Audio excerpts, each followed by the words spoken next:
Welcome everyone to the Hurting Humanity channel. If you haven't heard yet, there's a new movie coming out from Scarlett Johansson called Fly Me to the Moon. And of course, it's more propaganda telling the truth right in plain sight. The propaganda, of course, is that it's supposed to be a fictional film about how they faked the moon landing, how they needed to record the moon landing, and the whole purpose of the moon landing to beat Russia to the moon landing. And the reason they're talking about it in the year 2024 is because they can't contain their lies anymore. You see, when the moon landing, the fake moon landing occurred, there were no television recorders.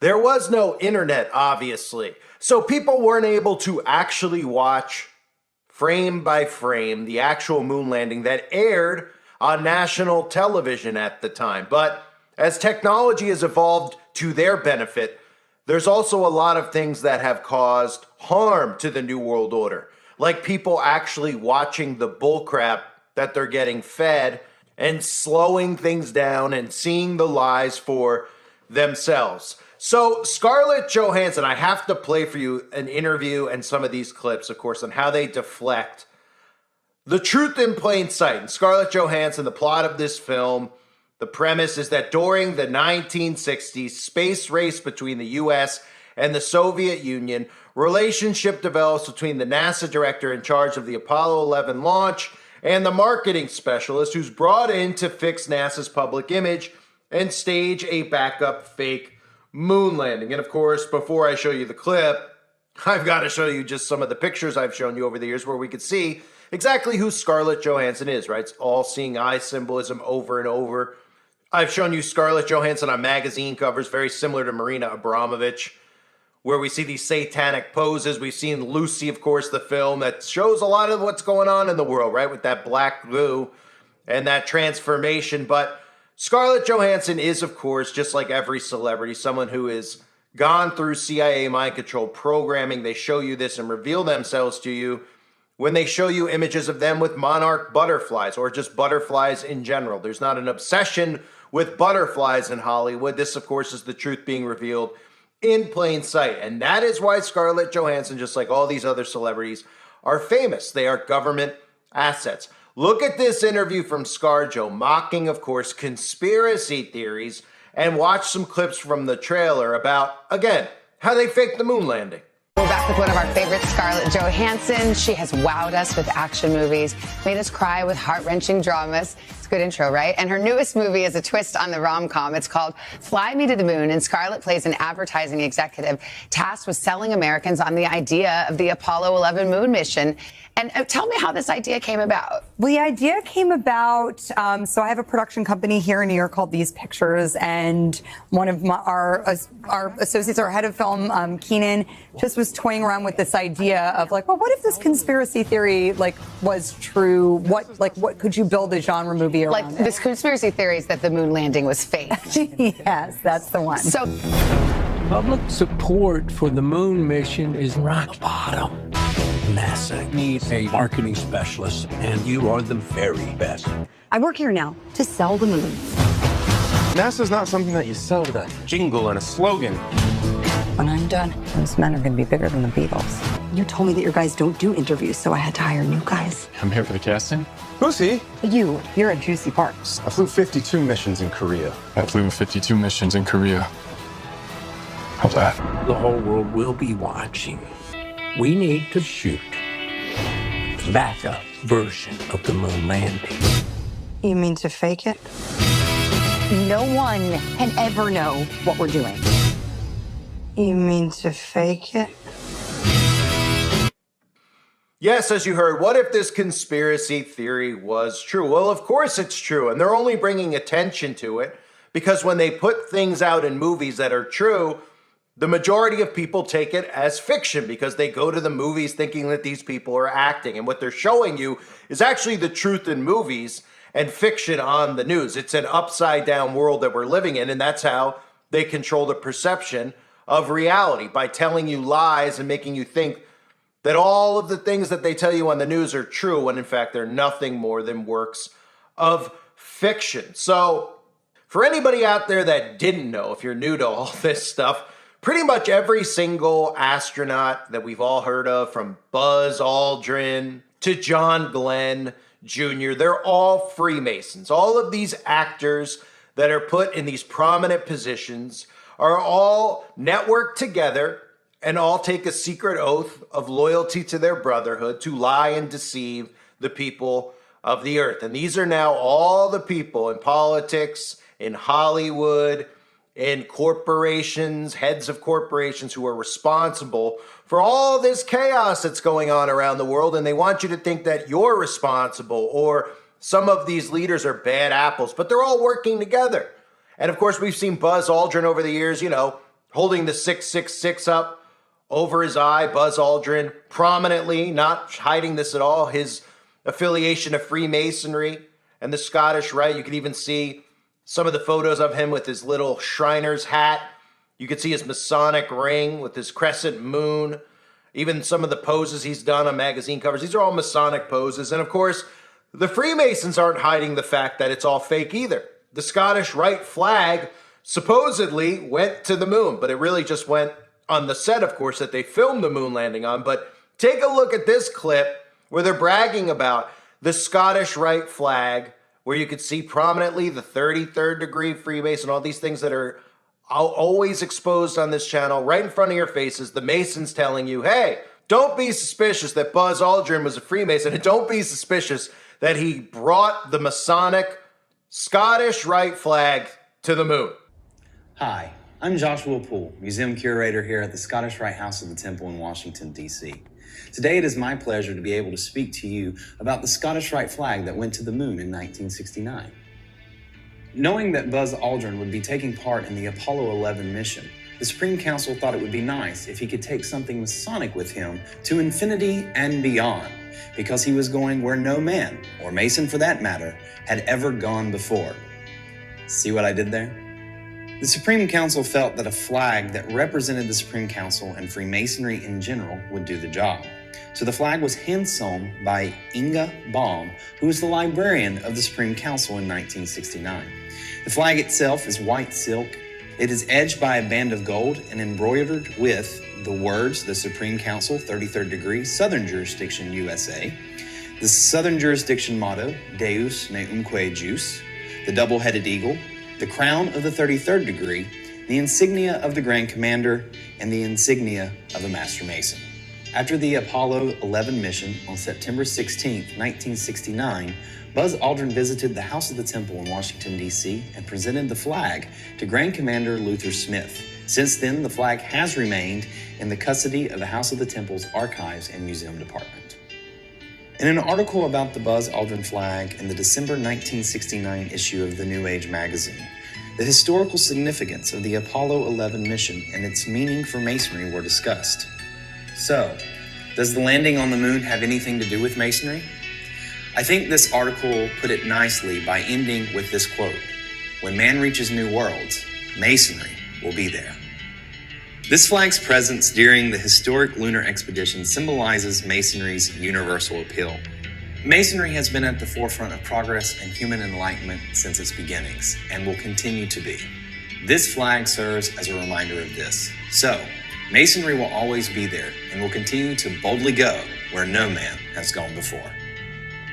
So again, and if you look closely on that Supreme Council 33 flag that Buzz Aldrin's so proudly holding up, you also notice not just the Masonic compass, but that cross on the other side, which is a famous cross, Aleister Crowley's Baphomet X cross, or some call it the Baphomet cross. Even Crowley, on some documents that we've seen over the years, signed the documents by signing it with that cross and writing Baphomet next to it. And of course, we know Aleister Crowley's connection to NASA and Jack Parsons. For those of you that don't know, I have videos on the website about Jack Parsons. They recently put out a TV show, Strange Angel, glorifying Jack Parsons, putting out headlines about the supposed man who invented the first rocket engine. The headline says the occult sex magician who sent America to space, and how he got his own TV show. Strange Angel tells the story of Jack Parsons, the man who invented rocket fuel and spread the gospel of British occultist Aleister Crowley, because the two of them were as thick as thieves. And how convenient that the ritual that Parsons and Crowley and L. Ron Hubbard performed out in the desert was right around the area we know as Area 51, where they summoned that demon, Lom. Now, let me play for you out of Buzz Aldrin's own mouth, as well as some other people out there, scientists, talking about how fake all this stuff really is, including a clip that I think is absolutely hilarious of astronauts in space who throw a microphone across on a rope to one another to make the illusion of gravity look real, and then 2 seconds later drop a ball that doesn't seem to come back up to the surface, and then every one of the astronauts panics to try to pick up the ball because, well, they're immediately showing you that this stuff's all make-believe. Take a look. Why has nobody been to the moon in such a long time? That's not an 8-year-old's question. That's my question. I want to know, but I think I know. Because we didn't go there, and that's the way it happened. And if it didn't happen, it's nice to know why it didn't happen. So in the future, if we want to keep doing something, we need to know why something stopped in the past that we wanted to keep it going. But I think I know. Because we didn't. I remember very clearly, I think anybody who was alive at the time does, I remember my parents waking me up and we went down and we watched you guys land on the moon. No, which you was didn't. No, you didn't. What? Because there wasn't any television. There wasn't anybody taking a picture. You watched animation. See, you associated what you saw with... I have very hazy memories. Yeah, I know. Well, no, but what we saw was we all were gathered around the old curved top radio and listened. Talking about, how many feet we were going to the left and right, and then I said, contact light, engine stop. It was and a few exciting. other things, and then Neil said, Houston, Tranquility Base, the Eagle has landed. Man, how about that? That was very exciting. Not a bad line. It inspires so many people to enter the sciences. How do you balance science with science fiction? They're both the same. The mystery of science fiction is what I'm talking about. Science and science fiction are essentially the same. Why are you sitting in your chair today? Does gravity pull you to the floor? No. There is no such thing as gravitational pull. We lied to you. First of all, we are born scientists. When we're born, we wonder what's out there. We begin to wonder about the sun, life, the stars, what makes the oceans, the weather. We're born scientists. And then something happens. When we hit the danger years of junior high school and high school, that's when it's literally crushed out of us. Those are the worst. Every little flower of curiosity, said Einstein, is crushed by society itself. Because we have to learn all these facts, figures, memorization, we think that memorization is science. And that's not true at all.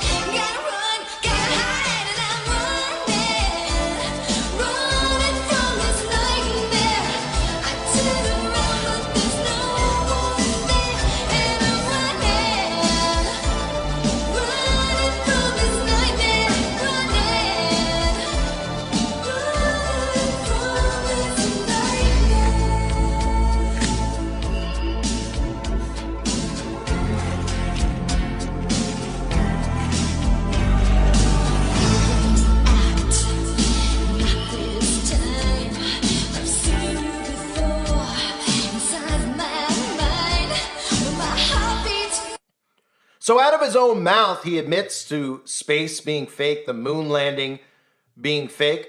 But most people out there will refuse to accept that because the moon landing itself is one of the hardest things to wake people up to, even though it should be one of the easiest. Because it is something that people hold dear to their heart, especially people who are elderly. They watched it as a kid. They refuse to believe that it's fake. There's even people who think that they're awake, or as they call themselves, red-pilled, who still believe space is real and still believe in the moon landing. You'll see a lot of these people argue about the shape of the earth and other things along those lines. But let's be real. the moon landing could potentially be one of the fakest things we've seen, other than, of course, them telling us that planes hit towers or that some type of a shooting occurred at a school that was a pop-up school in a pop-up area known as the Hook up at the Sandy, right? We have nothing but fake news around us, and the moon landing is one of the fakest. Out of his own mouth, he admits to the entire thing being fake, right? You could see his connection to Freemasonry, so you know his tie-ins to the occult. And of course, I showed you Aleister Crowley, Buzz Aldrin with that flag that has Aleister Crowley's the Baphomet Cross, the Baphomet X on it, right on that flag, which shows you the affiliation between the occult and Freemasonry. And how funny is it when we watch these people pretend to be in space, when they do things like throw the microphone across on a rope and they all act amazed, and then 2 seconds later the guy drops a ball and everybody goes to pick it up, and then nobody picks it up because, of course, they're scrambling. Because it's supposed to levitate back up in the air. It's supposed to float. It's not even supposed to drop at all. But it just conveniently dropped right to the ground, and you could see the grins on their faces and the laughs on their faces because, well, the whole thing is hilarious. But the majority of people out there are living in an alternate reality where they believe that these things that they're told on the news are actually real. And we're at a point where we see them backpedaling. We see how they have to put disinformation out in these movies, right? Where they're really telling you the truth, but they're mocking it. So they tell you that a movie about NASA faking the moon landing and hiring a marketing specialist, they tell you, well, the plot is just, we're mocking the conspiracy theorists and just saying, what if that was actually true? This creates something in the mind of the sheeple out there to even more so believe that we're all crazy.